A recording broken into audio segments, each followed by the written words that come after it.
Sometimes when I speak of this nowadays, it's like I use the image of the Energizer bunny, the ones of the battery commercial, the pink bunny with the little drum that keeps going and going and going and going, outlasting everybody else. That was me, and I was so proud of it.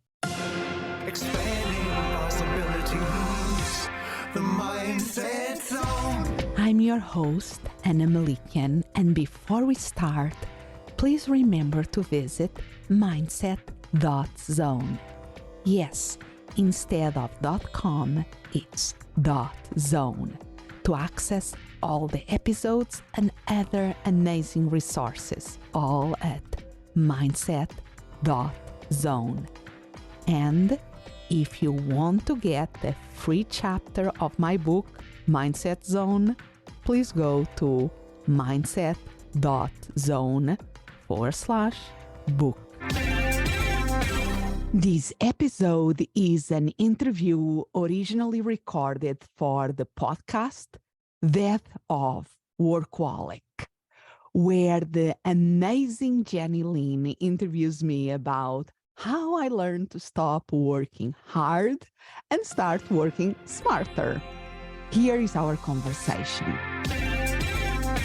Anna Melikian, I am so happy to have you on the Death of a Workaholic podcast. My pleasure to be here. I loved getting to know you and your story over the last several months, but you shared something intriguing with me recently. And that was your relationship with work started very young at 9 or 10 years old, but your dad would have disagreed with that. Tell me more about that opening. I always kid that my dad will disagree because as a kid, I always loved to sleep into the morning. And that for my dad, he never understood that. For me and my brother, I would like to sleep until 10 and 11 o'clock in the morning. And he always called us lazy because of that. But that doesn't mean that you cannot be a narc that likes to sleep late. Very, very true. So you worked really hard at 9 or 10. What did work look like for you then? Yeah, the thing was I had dyslexia at the start. When I was in lower school, the spelling was an issue. I was very lucky at the time that my teacher saw that I was capable in other things, in math, in other stuff, and that was a very specific issue with the spelling, so she didn't hold me back. And at the time, I didn't knew what I know today about dyslexia in itself, that is really a different way that our brain is wired. At the time, what made me do was working harder to achieve the same things that my other colleagues, my other classmates. And that was tough at the time, but developed a work ethic that I became very proud of. So there was a reason, a force behind you that meant you had to work harder, but it also was a badge of honor. Yes, absolutely. So your relationship evolved with work throughout the years. And as a child, it showed up like that. How did it show up when you moved into your career? It started because my first career was as a student and I became quite good on it. And then even in terms of earning money was still as a student because I got scholarships. So I got a scholarship to get my PhD and my master's degree. I'm originally from Portugal. And then I went to do part of my studies in England and in Spain. And I had to write in another language that was not my mother tongue. So more hard work. But like I said, I always thought that if it was something that depended on my persistence and my hard work, I could do it. Yep. Just work harder, pull yourself up, Yes. Keep going, one foot in front of the other. Right? I like to, sometimes when I speak of this nowadays, it's like I use the image of the Energizer bunny, the ones of the battery commercial, the pink bunny with the little drum that keeps going and going and going and going, outlasting everybody else. That was me, and I was so proud of it. Yes, yes. And that changed at some point. And it sounds like you had a situation you encountered in life. Yes, because now when I look back, I remember that in my life, I always had people that had a different relationship with work that I had. And sometimes I was looking them, how we could work more, we could do more. And now I look back, I should have learned more from them, but life is a journey. And for me, the wake-up call was, the big wake-up call was because I think there were warning signs and red flags, but the one that made me change my way was in 2016 when I was diagnosed with inflammatory breast cancer. How difficult was that journey? Yeah, because when this is a rare form of cancer, it's only 1 to 5% of all breast cancers, and it's quite aggressive. The strange thing with cancer is that we can be healthy in any other way, and then suddenly we have cancer. I still remember one of the doctors that I had in my team that I was speaking, can I do this? Can I do that? And he turned to me, you are very healthy. You can keep active. And I was thinking to myself, how can you say that I'm very healthy? And you just diagnosed me with cancer. That is the contradiction that cancer is in so many aspects. But part of the thing is that when you realize the seriousness of the situation and becomes your priority.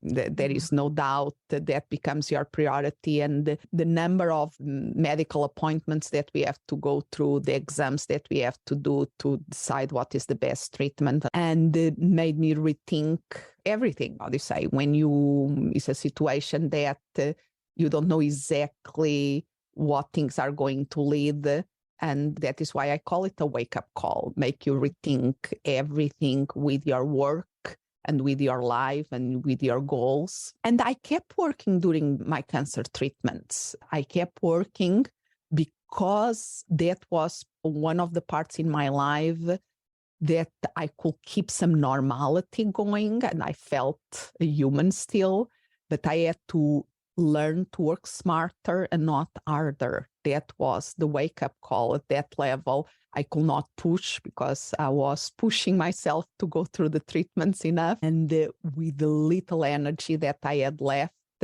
how could I use it in a way that produced the results that I was wanting to keep going? Yeah.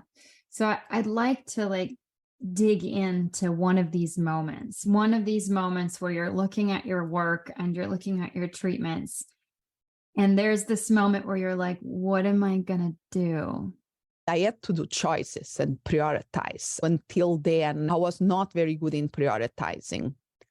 And I was just putting more in my pile, just adding to, okay, I can do this later. I can work more hours. I can sleep less. And just kept going and going and going like the Energizer Bunny. But with the cancer, that option was not there because the energy is not there. And like I was saying in the beginning, the quantity in the beginning of exams and things that you have to do, you really have to clear your calendar. And that was the first. I have to decide what I could keep going, what I had to let go. And in projects that I was involved, I had to say, no, I cannot be more involved. And some opportunities that I had at the time, I say, no, I cannot do that. That was something that I was not used to do. I was used to take advantage of any opportunity that show up. But what I realized is that if I kept focus on the things that I chose, I could still make an impact.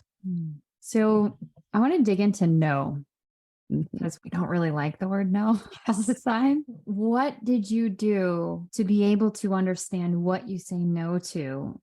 And how did you make peace with saying no?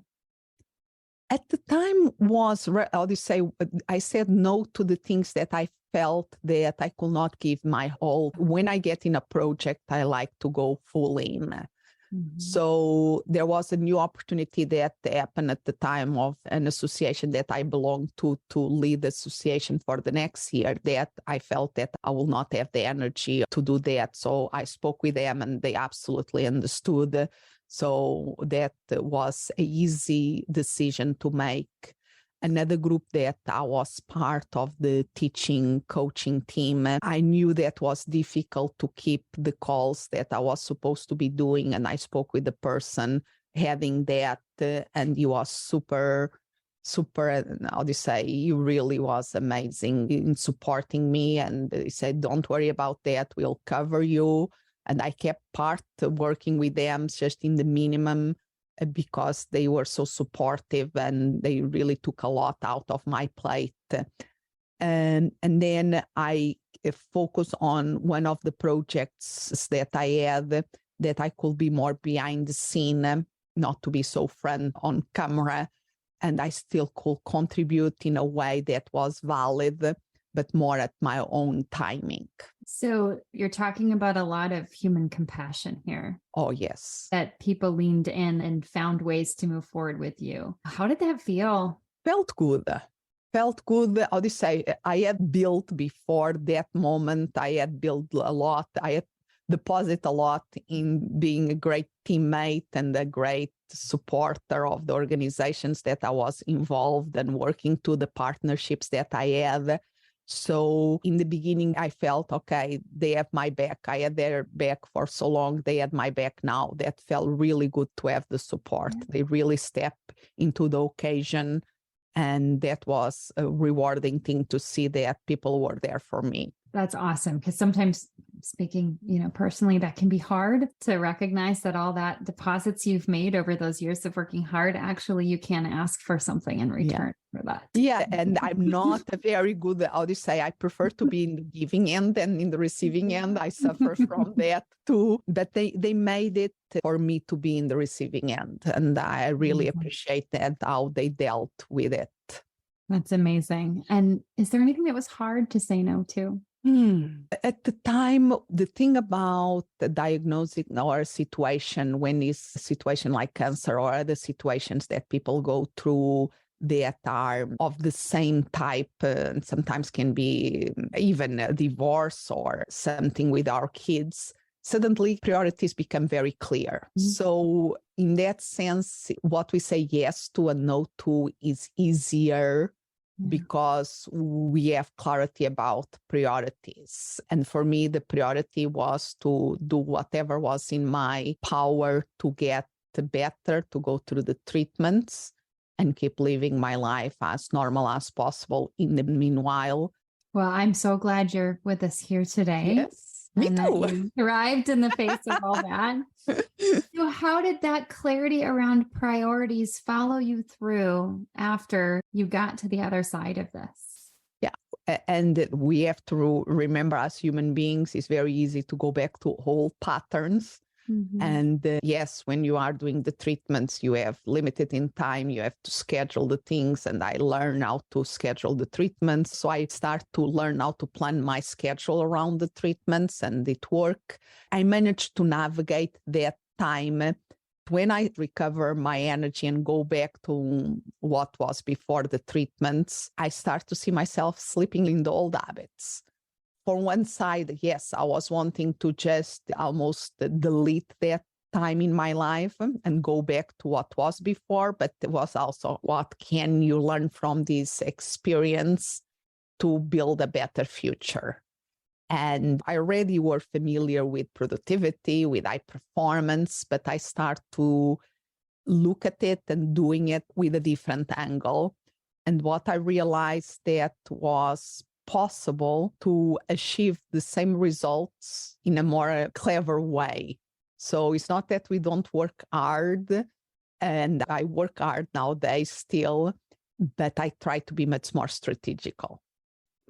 And what are examples of some of those clever ways? It's very easy for somebody that likes to work that we do, or somebody that takes loads of self-esteem and value from working and being busy, to get busy with the wrong things, or just busy by the sake of being busy and not producing or not investing the time, or keep putting for later the projects that are going really to change the things in the long term. I think it was Steve Covey, The 7 Habits, that in his book popularized the concept. He didn't invent it, I think, but he popularized the 4 quadrants of productivity. Eisenhower, exactly. Mm-hmm.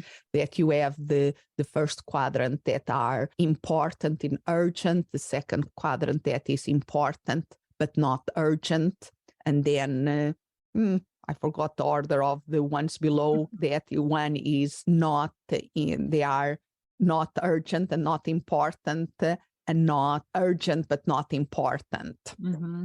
I absolutely spend a lot of time in these lower quadrants doing just busy, what we can call busy work, and work that I absolutely could delete or delegate. And realizing that when I had to be smarter in the use of my time really helped me to let go of that much easier. And I still can fall into it, but it's much easier when I'm aware of it to let it go and do something about it. And I spend now much more time in the top quadrants of what is important. That's amazing. And so kind of going back to that moment where what you needed to say no to came into clear focus. How did what you needed to say yes to come into clear focus? And again, I think it's not a moment, it's a process. But it's still, how do you say, I really integrate systems and planning. Nowadays, I like to speak about the importance of pause. There is a quote that I absolutely love that is between stimulus and response. There is a space. In that space is the power of choosing our response. In our response lies our growth and our freedom. So between a stimulus and response, there is that space. But in order for us to see that space, we have to learn how to press the pause button. Because it's by pressing the pause button that we see the space that allows us to choose our response and allow us to grow and to have some freedom. So one of the big shifts that happened for me at many levels was to learn to press the pause button. And nowadays, I really see that we have 3 types of pauses. The macropauses is like the cancer was a macropause that make me reevaluate everything. But can be a macropause, can be reading a book, going to a retreat, working with a coach. We stop as a considerable amount of time to reflect about where we are and what we want to learn. Then we have the scheduled pauses. That is like planning the day, starting every day, planning the day, or even in the day before, or a journaling or a gratitude thing. And I start to develop those scheduled pauses, train myself to respect those scheduled pauses. And now I see that by doing macro pauses and scheduled pauses, we get mentally fit to press the pause button when we have the micro pauses, the mini ones, that is when we have the trigger that we have the tendency to go to a certain response. Now I'm able to press the pause button most of the time and decide, no, I'm not going to hold habits anymore. I want to do something different. I love this, Anna. And I love it because I was actually laughing with someone today about what our parents told us when we were younger that we didn't want to hear. And one of the things my mom always told me is take a deep breath, Jenny. And ironically, I have found out this year it is the single best way to integrate the micropause. Yes, and I will teach you a trick there. Ooh, I'm excited. Because the advice that there is a lot of take a deep breath. But what usually happens when you say take a deep breath, people, it's like inhale deep. If we are under stress, if we are under pressure, we are breathing at the top of our lungs. We have a lot of residual air in our lungs. Just imagine a cup full of water and it's almost full. So if you say to somebody, breathe deeply, we physically can't. There is no space. What is more efficient and smarter to do is empty the cup first, empty our lungs first by exhaling fully until we engage the muscles in our belly, and then we can breathe deeply, easier. It's a small shift that can be very powerful results. I love that. And for everyone listening, I hope you stopped and paused and emptied your lungs. Yes. Just it's like, imagine that you are a little kid, like blowing out all the candles in the birthday cake, even the ones that are the tricky variety, the ones that reignite. You just want to blow all that air out, and then automatically is easier to breathe in. That's amazing. And when we do that, we feel that deep sense of grounding that stops that response. Yeah, we are going from the sympathetic nervous system to the parasympathetic mode that is more relaxing. So it's breath work is powerful. If we learn, we can check if we are nervous with our breath. It's just by counting. If we are breathing rhythm 2 in, 2 out, we are in a stress mode. Mm-hmm. We have to go to at least 4 in, 4 out to be in a more relaxed flow state. I'm just enjoying this. It just feels good, Anna. Sometimes it's good to just feel good. Yes, absolutely. But it's small things, I think, and one of the things that I love about your work is that you are bringing awareness to this of workaholism, that our tendency about working, how we can leverage it in so many ways. Yes. Yeah. And so if we kind of go back, I'd love to know, how did you stop believing that working really, really hard was the only way to deserve success?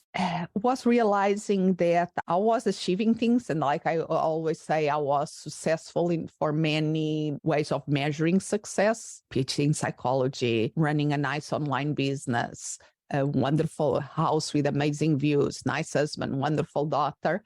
But I was working late into the evening, sleeping less than 5 hours at night, trying to do it all, not stopping for a moment.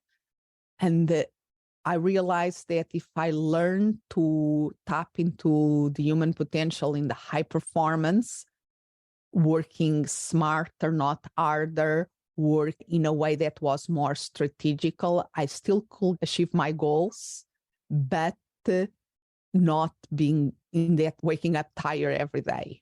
Mm-hmm. And I could enjoy life more, and I could have more time and energy to enjoy my family, to travel, to exercise. And even now I managed to read 1 book per week because I develop habits that are in the service of a life that I want to live.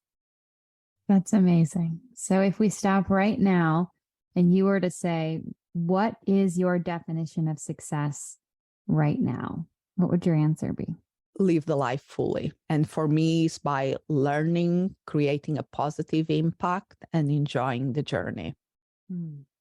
Thank you so very much, Anna. Anna does amazing work. She's the host of the Mindset Zone podcast. She is a speaker, and she combines extensive research, life experiences, and 2 decades of work in human potential to help others cultivate mental wellness while increasing their effectiveness and strengthening their relationships. I am so honored to have you here, Anna. My pleasure. I hope you enjoyed this conversation, originally recorded in Jenny Lynne's podcast, Death of a Workaholic. Please follow her podcast wherever you listen to this podcast. Expanding possibilities, the Mindset Zone. Thank you for listening, and remember to visit mindset.zone. Yes, instead of .com, it's .zone. There you can find all the episodes and other amazing resources, all at mindset.zone. And if you want to get a free chapter of my book, Mindset Zone, please go to mindset.zone/book. As always, I'm so grateful you are here. Expand what's possible for you, for the ones around you, for the world.